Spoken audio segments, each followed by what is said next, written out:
They say things happen for a reason, and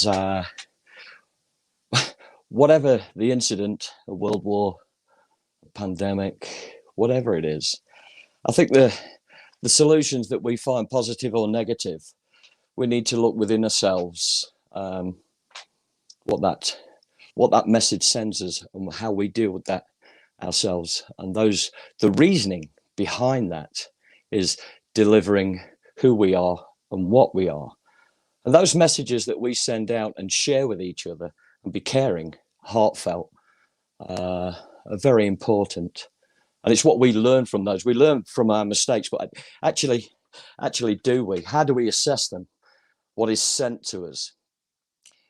So that's enough from me, because we have a firecracker. We have heartfelt. We are not in the shadows. We are here to be enlightened today on our News Sporting Denver broadcast. The Heartfelt Club, BC, the firecracker, Brianna Curtis, thank you so much for taking on this mission, the mantle, and I am waiting in anticipation to be entertained, enlightened, and to be more heartfelt. BC, welcome. Yes, thank you so much for having me. Last time I was here, I was an interviewee, and now I'm lucky enough to be the interviewer. And we're joined with an amazing guest. We have Rory Green. He's epic. He's impressive. He's got a lot going on. And I just want to give you some space to kind of introduce yourself. Yeah, hey up, guys. Hope you're doing all right.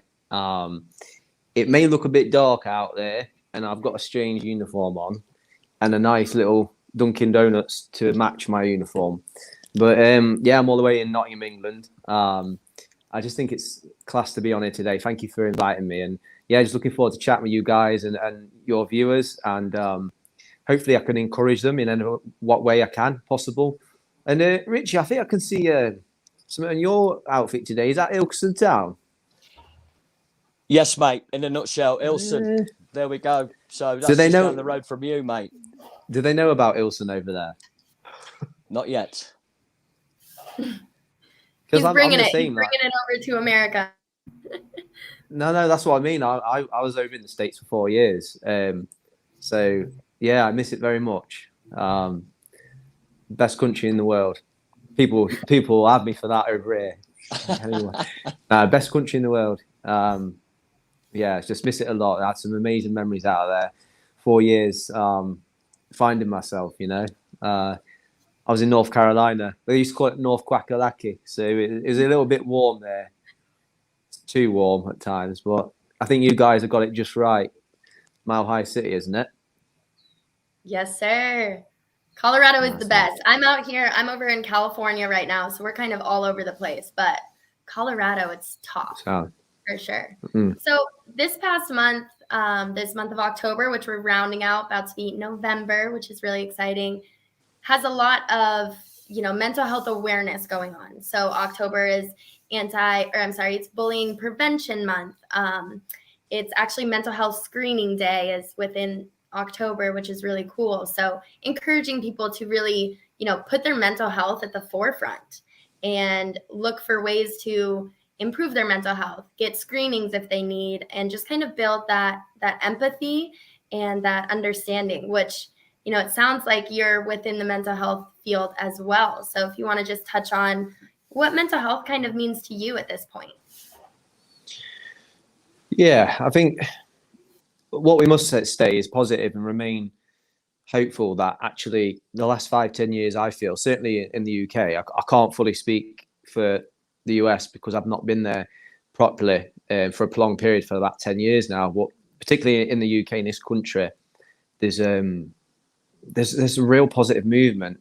There's still a lot of stigma there. And so, for the viewers, I don't like to use fancy words or anything like that, but stigma is kind of like where there's barriers still in place, where people kind of get a bit of flack and a bit of grief and abuse, or they're mistreated unfairly because of their mental health battle. And, even the word, as you say, BC, about mental health, I think that word itself has been used in a negative way. Like they say, oh, my mental health. I hear that a lot still. Oh, my mental health. It's like, no. Like the word mental health is your overall mental well-being. Not, oh, if you're struggling, I have mental health. I hear that. I have mental health. So even a lot of people will be like, oh, it's just words. And I think, well, yeah, but I think it's important how we say things accurately, especially when there's a lot on the line, and especially with men, right? Men struggle with their mental health in the darkness. That's why I started Enlighten the Shadows, and we don't want to talk about it. And if you say the word mental health, it can be an intensifier in a room full of blokes. So yeah, I think for me, to answer your question, just like I've been on a journey now for, well, I'm 33 now. I'd say most of my life of self-discovery. You know, trying to be self-aware. I think the first stage of mental health is that self-awareness. You know, to acknowledge it rather than block it out, which is a lot of men we like to do. We play the big man and we say, no, I don't want to go there. So yeah, it means a lot to me, and yeah, I think we're just trying to make the world a better place. That's what it's all about. I think Rich said about that empathy. It's crucial. Yeah, for sure. And I definitely want to dive in on Enlighten the Shadows. But for now, I'm just curious, and, you know, no pressure to answer this if it's a little too personal, but growing up, how did your mental health look? What were your outlets like? Yeah, well, specifically football, soccer, as you guys call it. I'm allowed to say football now because I'm back home. So yeah, when I say football for everyone, I mean soccer. So yeah, literally since I could walk, I was kicking a football. Obsessed with Leeds United since I was about 4 or 5 years old. So 27 years through the ups and downs, and I found a lot through playing was like a major release, you know, like an escapism. And I think like many people who play soccer over there, football here, we find that that's an effective mechanism, you know, for us to just switch away from the hard things of life. And yeah, my childhood was, it was quality. It was so good for the first 7 years. I think for boys, like having present fathers is absolutely fundamental to a good nurturing young life. And my dad left when I was about 7. And he had his own struggles. I still honour him. We're on a positive trend at the minute with our relationships. That's good. But yeah, when he left, the bank took our house off us. I was pretty much made homeless. My brother, my sister, and my mum and I. So yeah, it's just real tough time, and the loss of my dad leaving, and seeing my mum crying a lot as a young boy. That's a lot to be experiencing. And I don't know if you guys in the States are aware of something called adverse childhood experiences, ACEs. Yeah, you're nodding your heads. So that's good. So yeah, I think that you see the male prison population is about 96% here in the UK, and you know, when you've got a lot of them who have at least 4 plus adverse childhood experience, so it's a divorce, it could be alcoholism, drug use, domestic abuse and violence, constant moving houses, you know, things like this, they all add up, and they give you a why behind the what. And I think that's something that we need to do as a society a bit more sometimes, to question things with a why, because there's always a why behind the what. And I think as a little boy, like, I was very inquisitive and quite insular. And yeah, I can see them on your screen. They're massive. They're massive. They just affect your life so much. And I think scientists say first 7 years of your life, 90+% of your brain development is done. So all those pathways in your brain that have been firing in response to these, you know, let's call them what they are, traumatic things or just crap. You know, we then reinforce it in our brains, and then constantly we're in something called survival mode, right? So I found myself, I was more of a not a fight or flight, but I was more the other two, freeze and submit. So I'd kind of like withdraw, but just, you know, taking it all in. But it was only until, good gosh, only a few years ago, like 3 or 4 years ago, when trauma was like leaking out of me, and yeah, I went therapy. So yeah, my first 20 years of my life was really good, but also quite traumatic too. So it was like a good balance of both, if that makes sense. So yeah. Yeah, I mean, first of all, thank you for sharing that. Thank you for allowing that space so we could share that with you. You know, you touched on how it kind of is a cycle. Things happen, potentially a father steps away, and this is all about breaking cycles, right? Stopping the stigma by starting this conversation and letting men know that you're going to have traumas. You really are. Everyone is going to have trauma. Everyone needs therapy, in my opinion. And everyone should have access 100%. to going to therapy, to receiving therapy, and not feeling like they're less than because of that, because you're not, right? We're all human. We all have the full human spectrum of emotion, which means, you know, we shouldn't feel isolated when we have those down moments, when we do need help. We should actually feel, you know, embraced by our communities. So I think it's really awesome that, you know, I've started the Heartfelt Club to do that, but what you've done is almost a step further. You've really built this strong community in Enlighten the Shadows, and I'm just really impressed by that.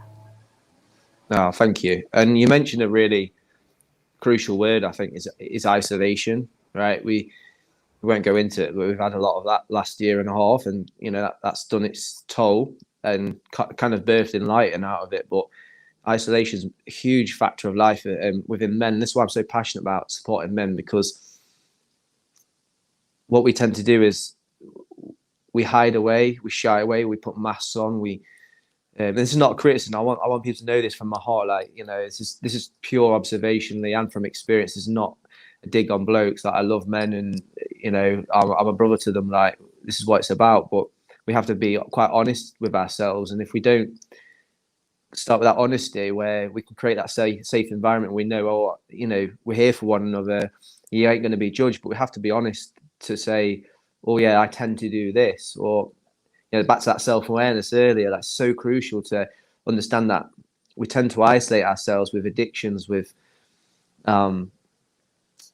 behaviors that aren't good for us, you know, and we do it because we think, oh, it will mask what's going on in here and in here, and all it does is it creates like deeper roots with the issue, and it can make it trickier, not always trickier to resolve. So yeah, it's just like you said, we want community. We want to make sure we're telling men, look, bro, if you're struggling, like, that sound, like, you know, let's go have a chat on a one when it's quiet over there, or later on, or yeah, it's that kind of culture. So yeah. Yeah, I wanna take one moment. So you mentioned that you actually stepped into therapy.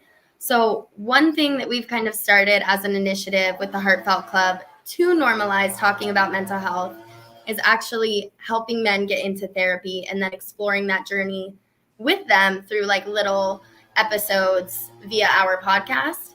And it's so amazing after, you know, there's that tension, there's that hesitancy to step into therapy. And after the first session, it's like, why wasn't I doing this sooner? You know, everything's changed it kind of clicks. So I'm wondering if you felt the same once you finally were able to step into therapy.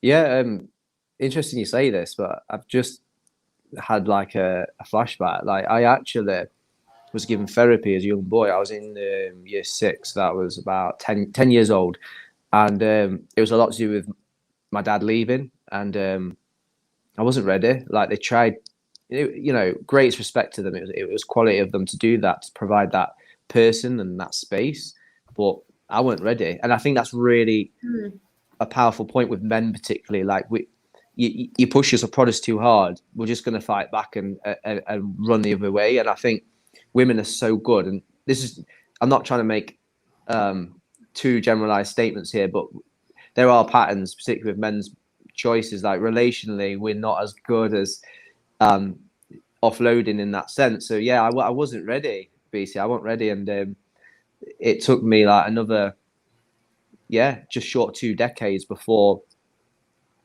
I felt like I was in a place to start talking about how I feel, like to stop bottling up and then have these blowouts of emotion and rage. Like, literally, I don't say that with shame. Like, I think there's a lot of rage in men through past trauma or being heartbroken or let down. particularly by adult figures. And yeah, I just think it's massive to, as you say rightfully, we create that movement and that space to say, look, fellas, like, I think it takes more men speaking up and saying, yeah, like me, like, it's not about me today. But as an example, like, I say, yeah, unashamedly, I've had therapy twice, and it's to encourage men, like, it might not be right the first time, you know, like, it might be the wrong person. Yeah, you just got to take your time with it, because it's the best investment you'll make, but it isn't the easiest, if that makes sense. So, yeah. Yeah, definitely. It's honestly, it's like dating. You have to find the person that suits you, and it has to have that chemistry and feel comfortable. And with that, it's a journey, like you said. You'll go to therapy and you'll feel really great, but there's always still work to do. It's just like a gym routine. You have to have that mental health routine as well, just to keep up to par, for sure.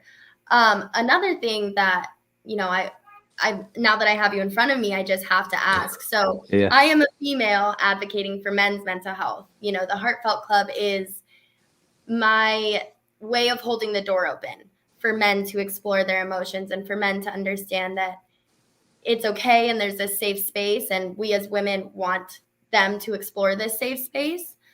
But I also find it really important for it to come from their peers, you know, because I as a woman can be, yeah, it's okay, cry in front of me. I love that. I will support you through that. I cry all the time. I cry over every movie I've ever seen. Like, can't stop crying. But for another man to kind of sit in that space with their best guy friend and allow him to explore his emotions, I feel like it could be an extra step, you know, a little more legitimacy. Is that something you've kind of noticed in Enlighten the Shadows? Yeah, it's a really good question. And as Enlisted go on the screen right now, that's something that we're currently pausing on, because with therapy and our support group, you got to try and gauge where your fellows are at, where your men are at, like by checking in with them, having those conversations or interpersonal relational moments with them. Because what we found was, as lockdown and stuff was closing, people are actually investing in and getting out, seeing their families, going on holiday, which is vacation for you guys, going to the bars, going to the pubs. That's a massive part of British culture life. And, you know, like, we realized that if we kept trying to push them to do Enlisted, which is like a quite intentional space, like it's talk group therapy. It's just basically, you're not doing it one-to-one with a certified therapist. It's just us lads there for a purpose, like specifically for that only. And yeah, just gauging them, like, the men didn't need that in that season. And I think with therapy, again, it's just saying to them that option's available. But I think with men, like, we can change like the wind sometimes and not realize it. I think we can change how we feel or a stance on something, and we haven't even been conscious enough to realize, oh yeah, that's changed, or oh, I'm feeling this way. So it can be quite complex with therapy, but we just make it totally relaxed. And we've had a psychotherapist, all sorts, on our YouTube channel. And interestingly, episode 18 with Michelle Briggs was with a therapist, and we talked about loneliness, because it's dead subtle. And yeah, so with therapy, it's I think you just got to take a relaxed, open-minded stance on it all, and a person-centered approach too, if you know what that means. Just like we're not treating every man like all the same, but we're actually just trying to gauge where each individual's at. It's very tricky to do when you're doing it voluntary. So. Oh my gosh, yeah. So we're going to take a little step back. I want to kind of expand a little bit more on what Enlightened in the Shadows is. Yeah. Oh, wow. I was in a really dark place just going into February 2020. Seems like a couple of years, or it seems like 2-3 years ago, but it's really not. Like, so much has happened, right? But yeah, I was in a very, very dark place in my life. As I've alluded to before, I've had multiple challenges, in my life, but I've been on a fertility journey now for 4 years, myself and my wife Charisse, and it's been really hard. It's been yeah, she come on screen. Yeah, she's stunner. Doing well, aren't I? But yeah, she's a wonderful human being, and we're unashamedly Christians. We're born again, like we love Jesus and stuff, and so it's been a very interesting journey. Walking through that and having lots of suffering and lots of doubts come your way, and miraculously she conceived in December 2019. Yeah, and then it was the most incredible news. We were like, oh my gosh, this is amazing! Like, thank you, God. I thank you for our baby. And then we went for a scan, and it showed that the baby's heart had stopped.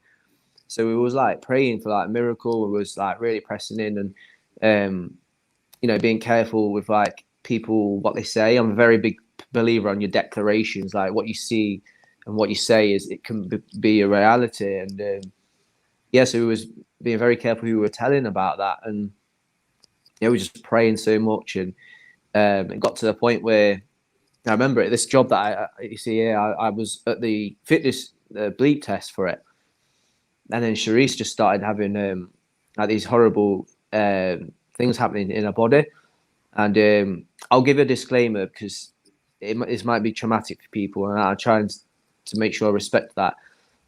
So if you've had a miscarriage and you feel like that can trigger you still, and that's upsetting, then it might be worth you probably just muting, just out of respect, because I don't kind of like keep things shallow when I describe BC. I'm very like to the point now, because if I'm going to be a leader in the world to help people with mental health, I feel obliged in being honest and open. So yeah, Charisse, we rushed her to hospital, and it was the most horrific thing I've seen in my life. Like, she was in horrific pain. She was screaming, and there were things happening to her body that were screaming miscarriage. And we went straight in. They rushed us through. Like, usually in A&E, the ER as you call it, you wait 3 hours minimum, and we went straight through. And yeah, I saw her, and pregnancy stuff makes me feel a bit queasy, like, like the bump and stuff like that. I'm like, oh. But that night I stepped up to a plate, like, I saw my wife, like, in the most horrific pain, and made myself stand by her side and held her hand and watched the miscarriage, like, as you would see it as a doctor. And it was the worst miscarriage that they've said they've seen, and I wouldn't wish it on no one. And so our baby passed. So yeah, Malachi's, he's in heaven waiting for us. But it was horrific. Like, we were full of anger, hurt, questions, and I was giving it the big one. I was like proper like positive about it and everything. But grief's a funny thing, right? And then just quickly, like 3 days later, my dad called me up crying. First time. So again, what we're talking about here, men and their mental health, like hearing your dad cry, especially my dad's generation and older, like that's just like an unknown, isn't it, right? And I said, "Oh, Dad, what's up?" And he was like, "Listen," and I was like, "What's wrong?" And she's like, "She's dead." And I was like, "What?" He's like, "Yeah, I found her in a flat." So again, disclaimer alert: if you've been affected by suicide, to viewers, like, if it still really upsets you, please mute now. But he found her hanging in the wardrobe, and she was an NHS doctor helping people, saving people's lives, and she had alopecia, which is like hair loss condition. And so yeah, women get affected with mental health just as much. And there's all this brokenness in my life, and trying to work it all out, mate. And I always say this: I was on the path of destruction or life, and I was at the crossroads. I choose to take my own life, which is what I was very strong in my head, more than ever I've ever experienced in my life. And that comes with massive amounts of baggage and secrecy. And then I was like hitting into depression and anxiety. And I don't mean like, oh, I was sad for a long, I was like deep in down into depression and out with anxiety. Never struggled with that before in my life. So it was just all consuming. And yeah, so I just sat there to answer your question. I've took you right through the story here. Enlighten the Shadows was like, right, I need to do something about this right now, because I'm full of beans. I'm like a joyful person. I'm the life of a party. And if I'm feeling like this, like, I can't imagine how others are feeling. So I was like, yeah, I need to enlighten the shadows. Like, men need to come out of the darkness. And me and my wife came up with a name. And I was like, I remember starting on a laptop with a wine rack as my thing, and like this spotlight thing. Honestly, humble beginnings, episode 1, when my mate was a cancer survivor. But yeah, we've just grown from there. It was just a YouTube channel in lockdown. That was it. And now we support 560 odd men. And yeah. So wow. That's how it started. You have your Facebook group, right? Where men have that space to kind of share whenever they need, really. That's the one. So that's where the magic happens, as I say. Yeah. Like, legit. That's for me. Like, yeah, it blesses me. It touches me so much, because like there's guys from all over, didn't know each other, and like at first, like it required me and my boys, like who were the admin, to keep posting and showing that continuity. You know, showing like we are committed to you, fellas. Like, we're here, and building that trust takes a lot of time with men. But now it's like there's other guys piping up on there, like pouring out the love, pouring out the encouragement, dispensing like sound advice and that. And you just go, wow, like this is what it should be like as being a man. Like, this is the brotherhood, you know? So yeah, the Facebook group's class. That's amazing. Yeah. That is so cool. Definitely, I have to go back and watch your YouTube channel, check it all out. That's amazing. Yeah. So when I first started the Heartfelt Club, which we kicked off June of this year, so we're in early days, we're figuring it all out, walking along. I was a little bit hesitant in the sense of, you know, you're putting yourself out there, you never really have control over the feedback you get. And I'm really happy to say that I've received nothing but positive feedback from men and women alike. Everyone agrees that mental health should be accessible over all platforms, all classes, all genders, just accessible for all. So I'm curious what kind of feedback you've received once you finally kicked this off. Yeah, mostly positive. But I actually had some like toxic belief systems, thought processes in my head that I'd learned. I'm trying to work out where they came from, but that's not that important because I'm breaking them. But I wanted like approval from like close loved ones, and hear me out. That I didn't do this for anything, but I know what it's like to be at the point where you don't want to be around anymore. I was like, I have to support men, But whilst I was doing it, I found myself going, oh, yeah, family and friends and people, and you think they would encourage you, right? And it's not a dig at them, but I did find that because I was not staying put, I was really going somewhere. Yeah, that was tricky. Like I thought they would like at least talk to me or ask me questions, but not to be the case, and that's fine. But and I'm giving this advice because I think every single person watching has a gift.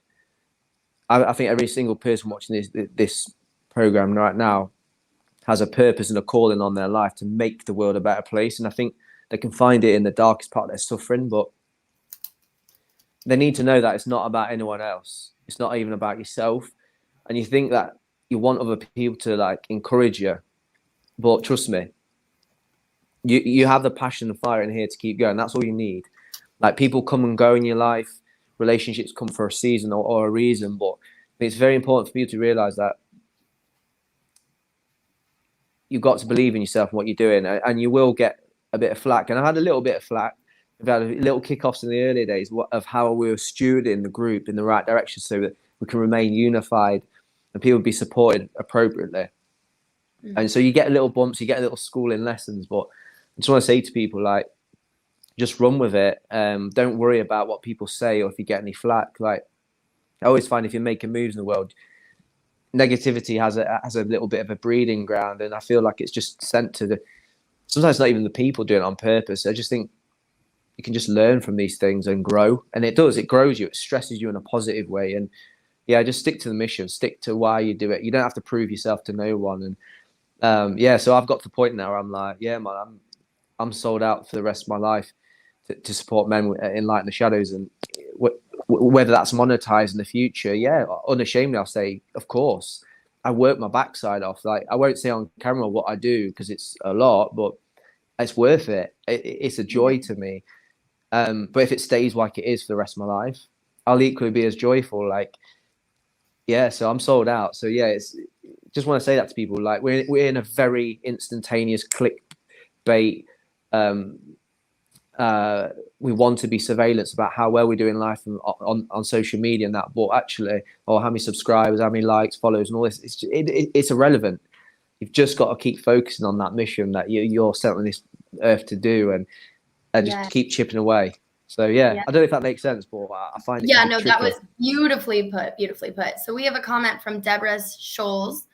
Why do you think men have such a hard time with expressing their feelings? Really quickly, I'll touch on this just from my perspective. As a woman, we are very much allowed to show emotions, right?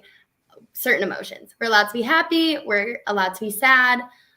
We're a little bit not so allowed to be angry, right? That puts us in a different category. It makes people uncomfortable when females show aggression or anger or authority. On the counter side, we have men. They are allowed to be angry. They're expected to be aggressive and show their manhood in that way. And they're not really expected to cry. They're not really allowed the space to cry. It produces, in our society, just some of our social constructs that we're working through and looking to break those cycles. It produces discomfort. So there we have men not really expressing their sadness, expressing even their joys. Like, I often have talked to my girlfriends about this. I love when I can make a man like feel gleeful about his accomplishments. Like, he should be allowed to brag. He should, have that little kiddish inspiration at times. And a lot of times that's kind of shunned with men. So when we kind of pigeonholed men in showing specific emotions, and women as well, then that's what we're perpetuating. So now men react to certain things in anger, as opposed to kind of going through those emotional intelligence learning to really express themselves in potentially the proper ways. So that's my take on it. How are you feeling, Rory? Yeah, it's a really good question. And I think you touched on a lot what I was going to say. It's institutional, it's generational, and it's educational.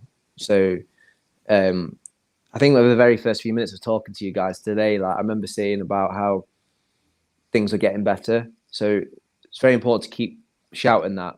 We are still doing good things, that society is getting in the right direction in this area of life.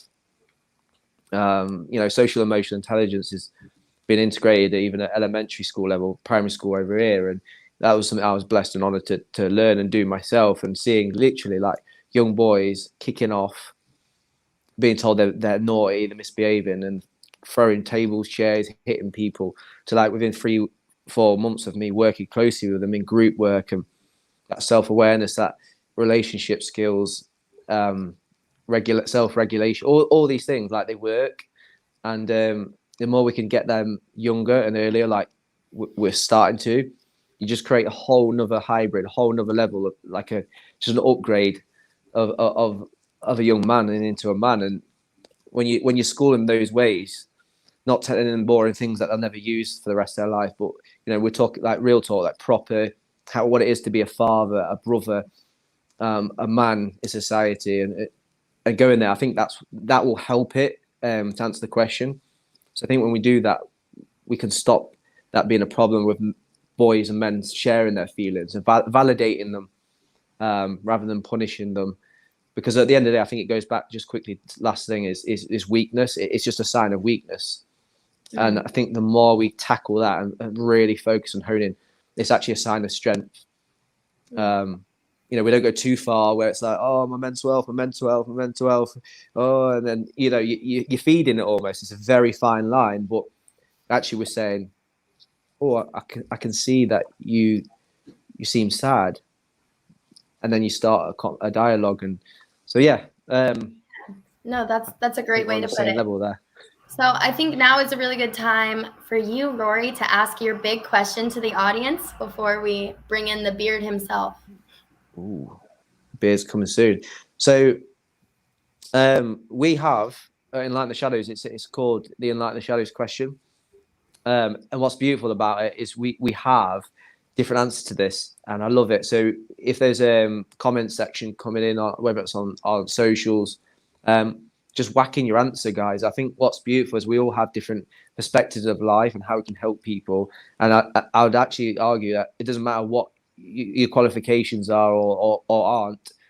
Your life experience has taught you something. So, short piece of advice.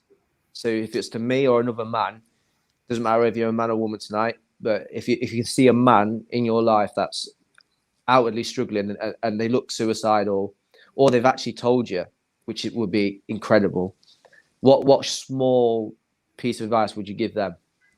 So I ask you, BC, flip the switch. So everyone on the comments, go for it. But yeah, like short piece of advice, what would you do or say? Yeah, I think it would be to fight the feeling of isolation. Everyone feels isolated in that suffering, but there's a commonality in suffering. We all suffer, and it would be an honor to support someone who's suffering. So don't ever feel like a burden. Don't ever feel isolated. I know that's so hard to say. Take that step to allow someone space to support you, because it can save your life, and I guarantee they want to do that. I guarantee they want to support you. So that's my advice. There's the beard, Richie, in the house. Rory, amazing, rock star. The evolution of the species, surrendering, which Rory has, courage, which he has in abundance, the fear factor of showing emotions under the double-edged sword of being a male in this species, not being afraid to say, I'm hurting. That's okay. That's okay. Now, if you get a response, fantastic. But manning up, to coin a phrase, ladies and gentlemen, is that courage. And if the people that you surround yourselves with integrate with that and interact with you on that, then kudos to them. And for those of you, and it is tough, it's tough being on the planet, and it's tough being a man and a woman. But in the male sector, because of the evolution of the species on what we're supposed to be, this is my little bit to you men out there, is if you don't interact or you don't connect or spend a small portion of your time just listening and helping somebody in trouble emotionally, then shame on you, because it's a simple task to listen and help. That's my little take on that. Rock stars, both of you. Awesome. Perfect. Yeah. Thank you so much for that question. And Richie, thank you so much for your response. If you, yes, amazing, Deborah. Great comment. Anger and aggression are a sign of fear and insecurity. Anger is actually a secondary emotion. So just know whenever you have that, there's always something underlying that should be addressed. If you're looking for ways to kind of start these conversations, I'm sure there's good info in Enlighten the Shadows. Also, you can check out Movember. They are a large charity that really focuses on men's health and men's mental health. They have some really great resources that I would definitely recommend to anyone looking to do that. And Richie, we are going to shave your beard soon, aren't we? Yeah, a little bit. I've started early. It'll come off before Santa for Christmas. So just to help you guys out, just a little bit of awareness for both programs, Enlighten the Shadows and the Heartfelt Club. I'm going to jump on an aircraft, pop over to the UK, do a little shave over there. So it's worth doing. I'm not a bearded guy. It is annoying, but hey, it's for a great cause. I will be running into Rory over there. I do know where he lives, and I think we're going to do a little bit of on my small vacation, as I would say, Rory. We're going to do a little bit of sightseeing and maybe a few chats, right, pal? Oh yes, mate. We got the Chinese restaurant lined up, pal. Bingo. Yeah. You did say that, so that is appreciated. Hey, can I step in, BC? Your show, wonderful. We are coming back. Further details to follow on hopefully everybody's Facebook page. Rory, I'd like to enlighten a little bit now, mate, with a quick 5-5, if that's all right, mate. So, are you set, mate? Let's go. Come on. Who's your favourite football team? Dirty Leeds United. All right. Marching on together, mate, all day.